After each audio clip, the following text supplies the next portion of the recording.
Okay, so we're going to look at solving the second part of this question now. So we're going to look at the question section B, where we're going to look at t 1.5 seconds, the ball reaches point H, calculate the maximum height of the ball. So we're looking to calculate the height of the ball at this point here. Remember from the previous question that we've worked out that this speed here is 8.5 meters per second. That's going to be important when we come to dealing with this question specifically, and one later. Okay, so you've got a picture of that question now, so we'll just move on to the sheet over here so we can hopefully explain it. So let's just draw a situation that we're dealing with. So we've got the 17 meters per second there. You've got your angle, which is 60 degrees, and we have a velocity up that direction as well. Okay, so last time, in the last question, we were focusing on this velocity, because this one was irrelevant, because at the top of the throw it was 0 meters per second. What we want to find out now is, well, we're looking for the height. We want to know just how high that gets. So yes, this is a Suvat question. Now, what do we need to know about this? Well, first of all, we need to know what the initial velocity is. So let's have a look. So we've got a resultant velocity, which is made up of a vertical and horizontal. Now we knew that the horizontal was 8.5 from the previous question, and that's kind of irrelevant at this point, but we'll just add it on there for completeness sake. So how are we going to work out the vertical velocity in this case? Well, we do it by using, again, a little bit of trigonometry and vector resolution. So let's assign some letters. We're going to say that this is the hypotenuse. We're going to say that this is the adjacent this time. Here's our angle. 90 minus 60 is 30, so we've got 30 degrees, that angle there. So what are we going to use? Well, we're going to use cosine. So cos theta is equal to the adjacent over the hypotenuse. So therefore the adjacent will be equal to the cos theta times by the hypotenuse. So if I just do that sum, cos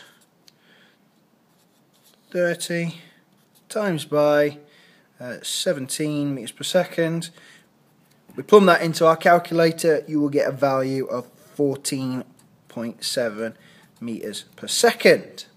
Okay, so that tells us that this value up here is 14.7 meters per second. Lovely. That is actually also our initial velocity, 14.7. We also have some other things we can find out. Final velocity, well, from the previous question, the final velocity, the vertical component, as it goes up at a certain point, when it hits the very top of its of the trajectory, it will be 0 because it will instantaneously stop. You've got to think about throwing a ball in the air for that one. So its final velocity will be 0. The distance travelled in this direction is s, which is what we want to find out. And A, acceleration, well, it's acting against gravity, so we're going to use minus 9.81. Okay, that's an acceleration, minus 9.81 meters per second per second. I've not added in the units there, but I've obviously told you them. The time is from the question, so here we have what we are told as 1.5 seconds. So 1.5 seconds. So we've got our list of Suvat. Obviously I've done it UVSAT. If you want to write Suvat every time, that's up to you. It's just whatever makes you happy. But do use this method. Start out, write a list. What do you know? Think about what you know about each situation, then we can pick it apart. Now it's just a matter of deciding which equation we're going to use, which Suvat equation we're going to use.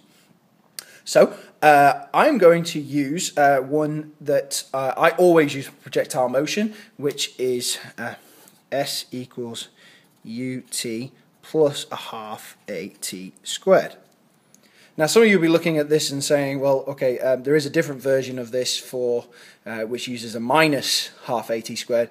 I'm going to leave it as a plus to show that this equation is exactly the same as the minus version. It's just us using a different way of using it. So, but I'm happy with this, and this will work.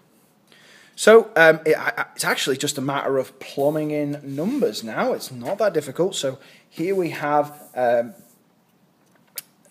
S is equal to, we have our 14.7, and we're going to times that by our 1.5. I'm going to do that first because I think I'm going to run out of space over here. Well, actually, I'll just add it on the bottom there. That's fine. Plus a half minus 9.81 times by t squared, which is 1.5 squared. So that is our sum. And when we do that all together, obviously you want to do this in parts because it makes it a bit easier to do. So you'll do 14.7 times 1.5 plus, and put them in brackets because in your calculator, if you don't put it in brackets, you're going to get like a BIDMAS error with that one, and you definitely don't want that. So what we do is we plumb those numbers in. So I'll show you how I plumb them in. So we have 14.7 times by 1.5 equals that, and then we're going to plus that on. Actually, I'm just going to make our lives a bit easier. I'm just going to say that's 22.05. So 22.05. So S equals 22.05.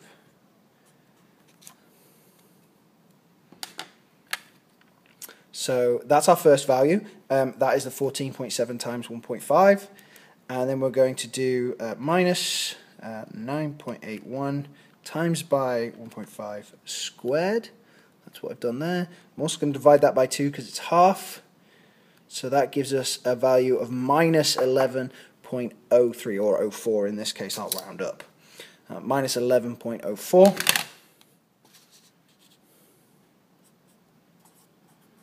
Okay, so obviously this is now a minus sum, 22.05 minus 11.04, so we'll do 22.05 plus the answer that we just got, and that gives us a final answer of 11.01 or just 11 meters. Okay, so that's really nice. It's a nice answer. So we can say that S equals 11 meters.